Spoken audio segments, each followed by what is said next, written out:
बिस्मिल्लाहिर्रहमानिर्रहीम। अस्सलामुअलैकुम दोस्तों, मैं एक मिर्च के फील्ड के अंदर मौजूद हूँ और मैं मिर्च के हवाले से एक अहम मौजू के ऊपर बात करना चाह रहा हूँ, जिसकी वजह से हमारे मोस्टली किसान भाई, हमारे फार्मर्स मिर्च को काश करना छोड़ देते हैं। वो मसला है मिर्च के पौधे का अचानक खुश्क हो जाना, मिर्च के पौधों का मर जाना, मिर्च के पौधों का सूख जाना।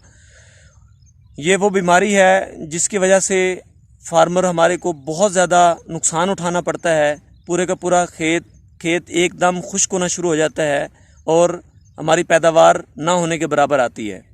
तो ये बीमारी आज हम बात करेंगे कि ये बीमारी क्यों पैदा होती है, इसकी अलामात क्या हैं और इसको हम मैनेजमेंट के तौर पर कैसे हम कवर कर सकते हैं और केमिकल कंट्रोल इसका क्या है। तो दोस्तों, ये बीमारी मोस्टली दो वजूहात की वजह से फैलती है। एक इसके अंदर आता है, ये जो पौधे खुश्क होते हैं, एक बैक्टीरियल विल्ट की वजह से खुश्क होते हैं और दूसरा फुजेरियम विल्ट की वजह से खुश्क होते हैं। ये दो मसाइल मिर्च के अंदर मौजूद हैं जिसकी वजह से पौधे खुश्क होना शुरू होते हैं। दोनों बीमारियों की अलामात आपस में मिलती जुलती हैं, लेकिन चंद एक अलामात हैं जो मुख्तलिफ हैं दोनों की। दोनों बीमारियां, बैक्टीरियल विल्ट भी और फुजेरियम विल्ट भी, ये दोनों जब टेम्परेचर हमारा 30 से 35 डिग्री सेंटीग्रेड के दरमियान होता है तो ये बीमारी आने के ज़्यादा चांसेस मौजूद होते हैं। दूसरा, ये उस खेत के अंदर फैलती है जहाँ पे पहले से बीमारी मौजूद हो, पिछले सालों के अंदर वहाँ पे मिर्च काश्त हुई हो और उस खेत के अंदर मिर्च के पौधे खुश्क हुए हों और उस खेत के अंदर उस मिर्च जो बीमार पौधे थे उनके कुछ बकाया जात उस खेत के अंदर मौजूद हो, उससे भी ये बीमारी फैलती है। बेसिकली ये बीमारी ज़मीन के अंदर पैदा होती है और पानी के अंदर पैदा होती है। ये दो ज़रिए हैं दोनों बीमारियों के पैदा होने के। बैक्टीरियल विल्ट के हवाले से मैं बात करूंगा। बैक्टीरियल विल्ट जब फील्ड के अंदर हमें नज़र आता है, पौधे के ऊपर अटैक नज़र आता है, तो सबसे पहले हमें जो पौधे का ऊपर वाला हिस्सा है वो मुरझाया हुआ नज़र आता है। तो और नीचे वाले जो पत्ते होते हैं वो पिलहट की तरफ हमें नज़र आते हैं, पीले कलर की तरफ शिफ्ट होते हुए हमें नज़र आते हैं। तो अचानक इसके बाद हमें पूरे का पूरा पौधा खुश्क हो जाता है। लेकिन बैक्टीरियल विल्ट के अंदर एक हमें निशानी नज़र आती है कि पौधा मुरझाता ज़रूर है, मरता ज़रूर, लेकिन इसके पत्ते हमें सब्ज़ रंग के अंदर ज़्यादा देर तक बरकरार होते हुए नज़र आते हैं। इसी के मद्दे मुकाबले अगर हम फुजेरियम विल्ट के हवाले से बात करें तो उसके अंदर भी जो हमारी मिर्च है वो उसका पौधा खुश्क होना शुरू हो जाता है। लेकिन अगर उसके पत्तों को हम देखें तो वो पत्ते उसके मुरझाते ज़रूर हैं, लेकिन वो मुरझाने के फ़ौरन बाद वो खुश्क होना शुरू हो जाते हैं और पूरे का पूरा पौधा हमें खुश्क हुआ हुआ नज़र आता है। तो अगर इसकी जड़ को हम उखाड़ के देखें, इसके तने को अगर हम तोड़ के देखें तो उसका जो अंदर वाला हिस्सा है, तने का अंदर वाला हिस्सा, वो हमें डार्क ब्राउन शेड के अंदर नज़र आएगा।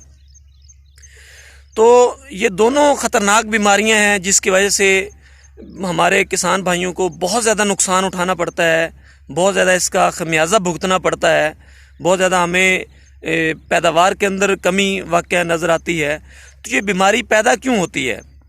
ये एक बैक्टीरियल डिजीज़ है। ये मोस्टली जब अगर कोई हिस्सा इन बाकियात पुराने पौधे का जिसके अंदर बीमारी मौजूद हो, उसके बाकियात वगैरह ज़मीन के अंदर मौजूद हों और वहाँ पे हम नई फसल काश करें तो वहाँ पे बहुत ज़्यादा चांसेस होते हैं कि ये बीमारी पैदा हो। और दूसरा, अगर नीमाटोड की वजह से ये बीमारी पैदा हो सकती है, नीमाटोड की वजह से ये ट्रांसफ़र होती है। जब हम इसके अंदर कल्टीवेशन करते हैं, मट्टी लगाते हैं या हम इसके अंदर रीजर के ज़रिए से अर्थिंग अप करते हैं, इसको हल वगैरह इसके अंदर रीजर वगैरह चलाते हैं, तो उसकी वजह से जड़ों के ऊपर जो है ना, चंद जड़ों के ऊपर ज़ख्म हो जाता है, उसके ज़रिए भी इसके अंदर फैलती है। और दूसरा कि इसके अंदर अगर नई जड़ें जब निकलती हैं, लेटरल रूट्स जब निकलती हैं, उसके ज़रिए से भी ये बीमारी पौधे के अंदर फैलने के चांसेस ज़्यादा होते हैं।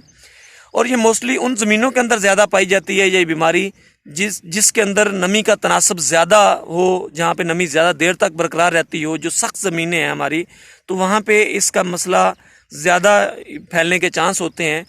मोस्टली ये बीमारी एक पौधे से दूसरे पौधे में ट्रांसफ़र होती है, एक खेल से दूसरी खेल में ट्रांसफ़र होती है, एक एकड़ से दूसरे एकड़ के अंदर ट्रांसफ़र होती है। और इसके ट्रांसफ़र होने के चांस या तो इंसेक्ट्स हैं, पानी एक बहुत बड़ा ज़रिया है इसको ट्रांसफ़र करने का, इस बीमारी को फैलाने का। ओवर फ्लडिंग जब हम करते हैं, जब इसका, क्योंकि इसके जो ज़मीन के ऊपर वाला हिस्सा मौजूद होता है वहाँ पे इस बैक्टीरियाज, इस बीमारी के जरासीमें बहुत ज़्यादा मौजूद होते हैं। जब हम पानी खेल को भरकर लगाते हैं तो फिर बहुत ज़्यादा चांस होते हैं कि ये बीमारी आगे फैले और इसको बाकी पौधों को मुतासर करे। तो अगर हम गौर से अगर इस बीमारी को जायज़ा लें, हम देखें तो हमें नज़र आएगा कि ये एक खेल के अंदर जब ये फैलती है तो एक ही खेल के अंदर हमें सारे के सारे पौधे नज़र आते हैं। तो उसके बाद ये बाकी खेलों के अंदर, बाकी एकड़ के अंदर मुंतकिल होती है, या फिर एक एकड़ के अंदर मौजूद होगी, दूसरा एकड़ ठीक खड़ा होगा। लेकिन अगर हम उस एकड़ से दूसरे एकड़ को पानी ट्रांसफ़र करेंगे तो दूसरे एकड़ के अंदर भी हमें यही मसला नज़र आना शुरू हो जाएगा बाद में। तो अब दोस्तों, कंट्रोल करने के हवाले से कि हम इस बीमारी को कैसे कंट्रोल कर सकते हैं, हम ज़्यादा से ज़्यादा पैदावार कैसे ले सकते हैं, तो एक है मैनेजमेंट कंट्रोल और दूसरा है केमिकल कंट्रोल। मैनेजमेंट के अंदर कंट्रोल है आपके पानी का, कि कोशिश करें खेल को भरकर पानी ना लगाएं, कोशिश आधी खेल तक पानी जो ना लगाएं। अगर भरकर हम पानी लगाएंगे, ओवर फ्लडिंग करेंगे, एक तो सफोकेशन का माहौल होगा, जड़ का सांस लेने का अमल वहाँ पे रुक जाएगा, जड़ का खुराक लेने का अमल रुक जाएगा, जड़ें गल जाएंगी और पौधे का मरने का अमल शुरू हो जाएगा, पौधे हमारे मुरझाना शुरू हो जाएंगे और बीमारी आगे से आगे फैलेगी। दूसरा दोस्तों, जो भी हमें पौधा नज़र आता है, जो मुरझाया हुआ पौधा नज़र आता है, कोशिश करें उस पौधे को उखाड़ कर कहीं दूर फेंक दें ताकि उस बीमारी वहाँ खेत के अंदर मौजूद ना रहे, कहीं दूर जा रहे उसको दफन करने की कोशिश करनी चाहिए। तीसरा, जब हम पनीरी को शिफ्ट करते हैं तो पनीरी को एक फंजीसाइड महलूल के अंदर पनीरी की जड़ों को डिप करके फिर उसको शिफ्ट करना चाहिए, जिसमें फोसिटाइल एल्यूमिनियम है, बायर के पास इलियट के नाम से प्रोडक्ट मौजूद है, उसका महलूल भी हम बना सकते हैं। कॉपर ऑक्सीक्लोराइड है या कॉपर हाइड्रोक्साइड है, एफएमसी के पास कुसाइड के नाम से ये प्रोडक्ट मौजूद है, उसका भी हम महलूल बना के उसको भी हम शिफ्ट कर सकते हैं। उसके अंदर हम पनीरी की जड़ों को डिप करके हम आगे शिफ्ट कर सकते हैं। दूसरा दोस्तों, केमिकल कंट्रोल के हवाले से कि हम कैसे इसको केमिकली कंट्रोल कर सकते हैं। इसमें दो केमिकल बहुत ज़्यादा अहम किरदार अदा करते हैं। उसमें सबसे बेहतरीन जो एक्सीलेंट केमिकल है, जिसका बहुत अच्छा कंट्रोल है, वो है कॉपर।